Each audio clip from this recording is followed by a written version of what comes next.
Welcome to all you Technivorous out there. I am Technivorous. Today we are going to do some simple tutorials in Autodesk Fusion 360. Now, if you're not aware of Autodesk Fusion 360, you can get a student license and use it for free indefinitely, and it is an amazing CAD tool for 3D printing. And not only will we be making our model in Fusion 360, we will also be slicing it in Fusion 360 as well, and we will print it out and I will show you our finished product. So we're going to make something really simple today, and it's something that I find pretty handy.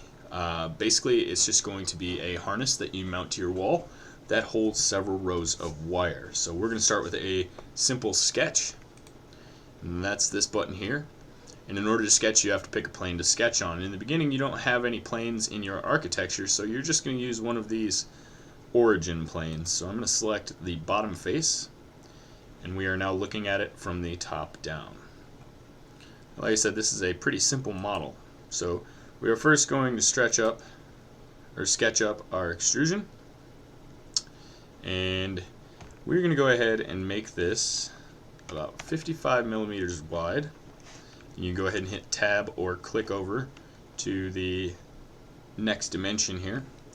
We're going to make it about 100 millimeters long. So this is going to be pretty small, but it should print fairly fast and be functional for what we need. So the first thing we need to do, since we have our base platform that we're going to work with here, is finish sketch. Then go ahead and click on the plane you just created. And this is the extrude button right here. Now this button works for extruding in both directions, and there are a couple different ways to do this, and in fact we'll go over it real quickly. So right now it's saying the start, that is where you're beginning your extrusion from. Right now it's set to profile plane. I can set it to offset, that's one of the other ones that's commonly used, and say we set that offset to 5 millimeters. Then when I drag this out and start extruding, you'll see it doesn't start immediately from my plane. There's a 5 millimeter gap in there. We are actually going to extend from the profile plane there, just because it's a little bit simpler to deal with. And below the start you have the direction. Now you can choose one side, two sides, or symmetric. Now this is pretty self-explanatory. One side will let you grab one side and move it in either direction. Two sides you can extrude both. It'll give you another arrow, and you can drag that down. And if you're looking at symmetric, it is exactly what it says it is. There are again two arrows, but you only need to move one to get it to do what you want it to do. And we're going to set this to 5 millimeters. No, excuse me, we want 4 millimeters. And that should be sufficient. Actually, you know what? Yeah, I think that'll work. So, and then you see the taper angle. We're not going to play with this at all, but you can make it so. Actually, let's just show you. Okay, so if I put 20 degrees in here, you see I get a tapered edge. It expands outward as it rises, and it does that in both directions depending on what you have selected there. So we're going to change that back to 0 because we don't need that. And the operation, now this is what you're trying to do, and in this case we are making a new body, but there are other selections here, and those are join, cut, intersect, new body, and new component. We're just making a new body at the moment, so we're going to leave that how it is. We will go over those other ones in just a second. So and by the way, you use your mouse wheel. Scrolling up will zoom out, scrolling down will zoom in, and it depends on where your mouse wheel is. That's where it'll zoom to, so it's pretty slick. You can use this guy here to navigate around. And the next thing we're going to do is make some minor adjustments to this. I'm going to go ahead and take this plane right here, and we're going to hit sketch. So now we are drawing on that plane that we were just, that is the top of our cube shape there basically. So I'm going to be using some rectangles.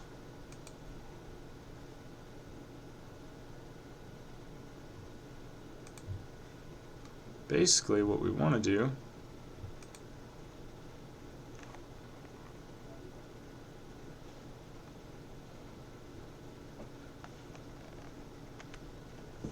is make these about 2 millimeters wide,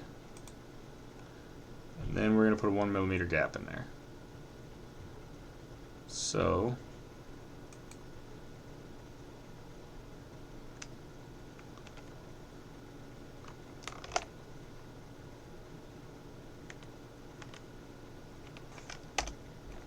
we are going to keep duplicating these just across here. And I'm using rectangles because it allows me to start at this point and then set the dimension of the width. The height kind of automatically snaps there. And we are basically just going to repeat this process. So what we can do is go in and select these sketch elements, and then we can copy or move them. We are going to doesn't want to let me move it, huh? I think I gotta get these ones as well.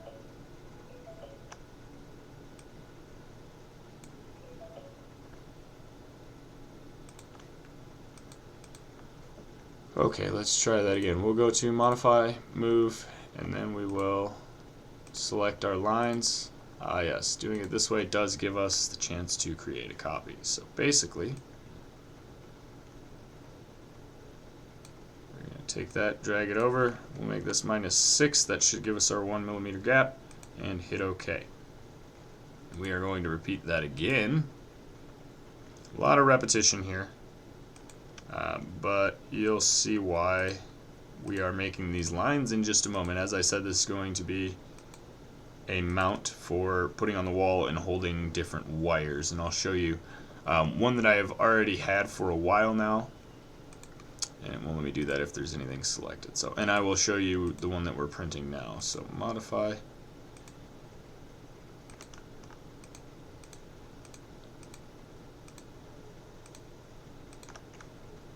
create copy.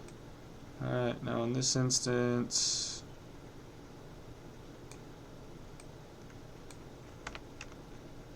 -12 puts us where we want to be, which makes sense because we doubled it. Last time it was -6, it should be -24 this time, but we'll find out. Let's do it one more time here. Move, copy.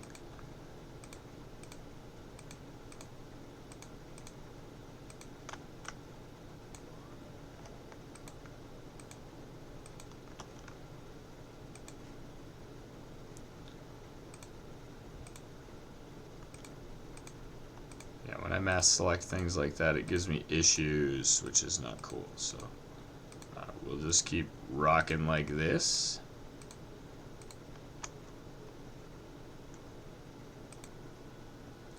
Okay, so I was just going to finish this up and skip ahead, but then I realized what I was doing wrong here. So I'm going to go ahead and grab all of these, and I'll show you the easy way to do this.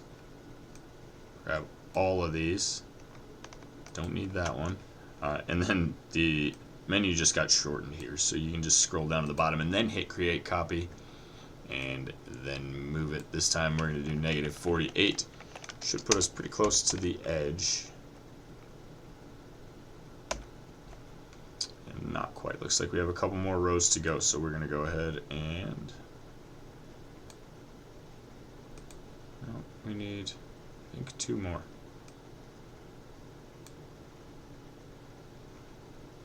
Let's do modify. We'll just do this the quick way.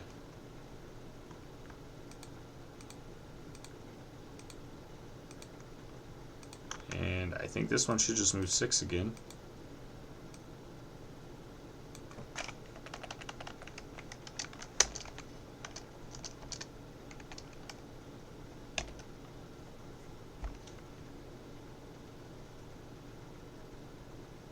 And there we have it. Okay, so looks pretty good. I do have one uneven spot on the end over here, so I'm going to go ahead and add one more rectangle. That one is going to come in and meet at the end of my last full 2mm end there. Right about here. And then we are going to get back to the finished sketch, so we're going to go back into our model mode here, and we are going to grab extrude once again, and I'm actually going to zoom in a little bit first.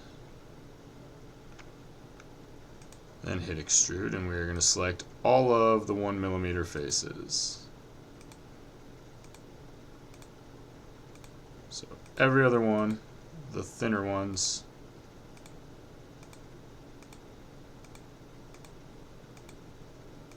And if you accidentally click one like I just did, just click it again, it'll go away. You don't have to hold shift or anything while you do this. I'm just clicking them all in order and selecting them all. None of the ones you click should be on the very end. Okay.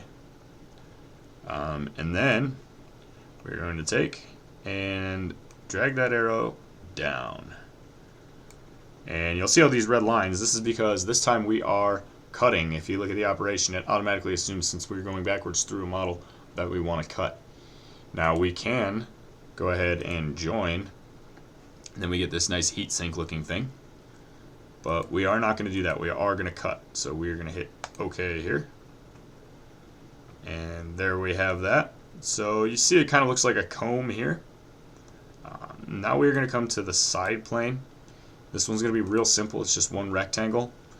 And we are going to put it in pretty much just like this here.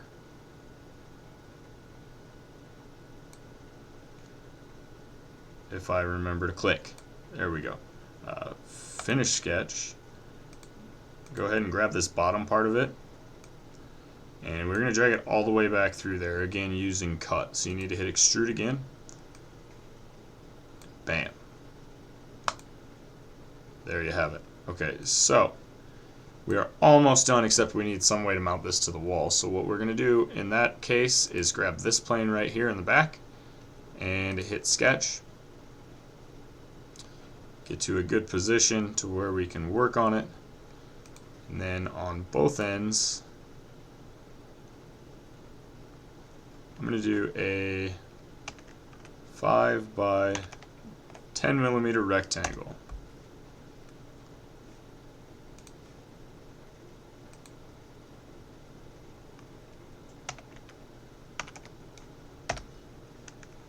Finish that sketch.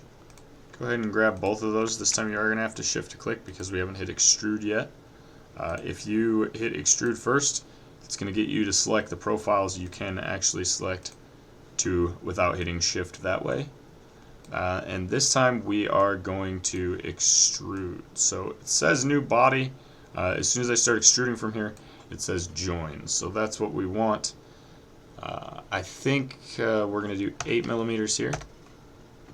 And we are getting right to the end of it. So the last thing we're going to do to this model before I show you how to slice it and print it is grab this whole feature here.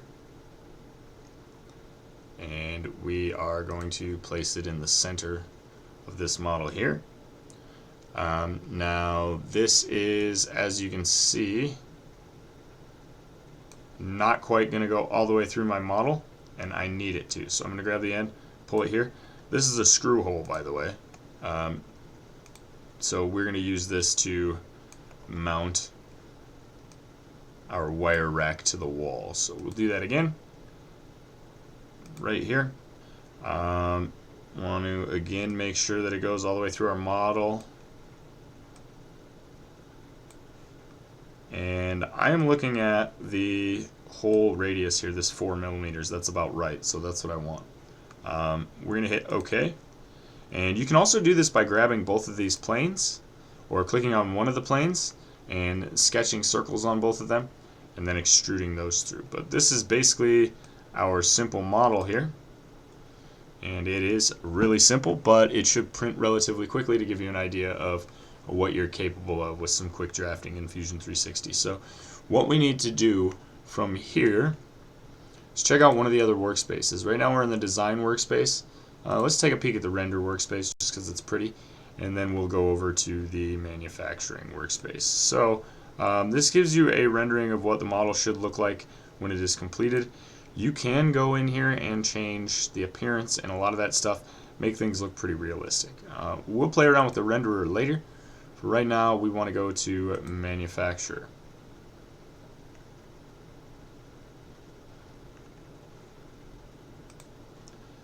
From here, we're going to click Setup and New Setup. And we are going to make sure that we have a 3D printer. So in here, there are some examples. We're just going to grab the Cruelty Ender 3 real quick. You can filter this by additive and stuff like that. But this is the one that I want. Cruelty Ender 3. Select. It's going to give us a build plate there, which is nice. So it gives us kind of the dimensions of our printer. And we are doing additive, and we can select some settings. We're going to use a 1.75 millimeter PLA at a 0.2 millimeter layer height. Again, all of this is built in. You can edit and make your own by going to the edit. But for right now, we need to go ahead and so now I need to select my model. So that's here. Hit OK. It'll automatically move it to the bed there. And here we can play with some settings such as infill and things like that. Right now, we don't need to touch any of that. I'm going to look at the print settings real quick to make sure my temperatures are set correctly.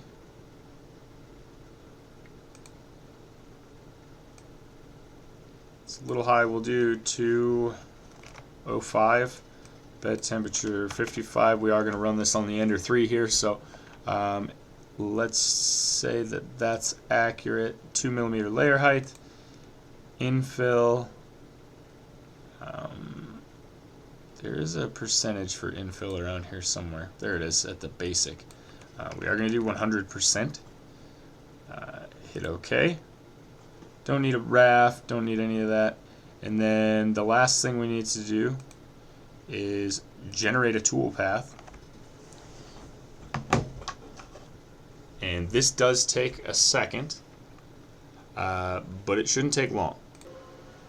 So we have generated our toolpath. I've inserted a micro SD card. And what we need to do now is go ahead and go back to Actions and hit Post Process. Oh, no, it's not quite done generating yet.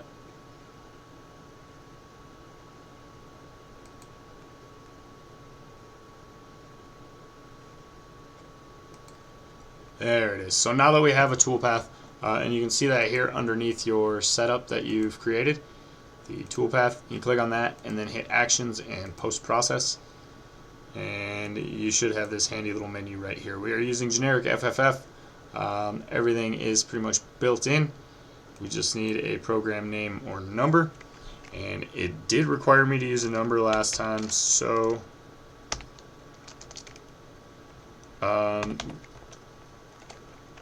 let's do this. And then just click Post. It's asking you where you want to send your G code. Right now I'm going to throw it in this guy right here.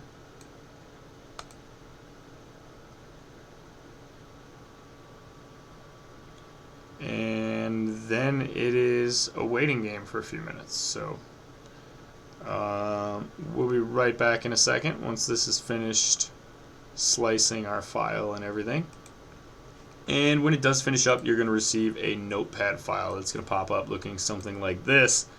This is your G code. This is all the stuff you're going to need to print the file that you just made. See all those commands there? Go ahead and close this up. And we have it saved to our disk already, so we should be good to go and throw it on the printer. So we'll do that now, and I will show you what it looks like when it comes out. And here you see our finished model on the build plate. It took about 2.5 to 3 hours, and that is because of all of the outer perimeter walls. So the walls print the slowest of any part of the model. The infill you can go pretty fast, but for the walls you gotta slow down. So this should work pretty well. What we're gonna do is take it by those 2 screw holes and mount it to the wall. And when we are done with that, it should look something like this. This is the wire holder I'm currently using, and as you can see, I am out of room. So we are going to go ahead and mount this other one to the wall and sort out some of this mess. And that's going to be it for this video, guys. Don't forget to leave a like down below so that lets YouTube know that you like this video, so YouTube can let other people know that they might like it as well. And hit that subscribe button as well. We appreciate you watching, and we will have more Fusion 360 tutorials coming at you. In this one, it was pretty simple. We covered some basic extrusion methods, including cut, and we also added some holes, but didn't get too in-depth. In the next video, we'll add a couple more tools that we haven't used yet, and it should be pretty interesting, so stick around, guys. And that's going to be it, guys. Thanks for stopping by. If you'd like to become a Technivore, don't forget to hit that subscribe button down below. And YouTube's suggesting a video for you right here. And there's a playlist right here that's just 3D printing stuff. Also, if you'd like to see your name up top with the rest of my Patreon supporters, head over to www.patreon.com/Technivorous. There, you too can contribute to the channel and make the Technivorous channel even better.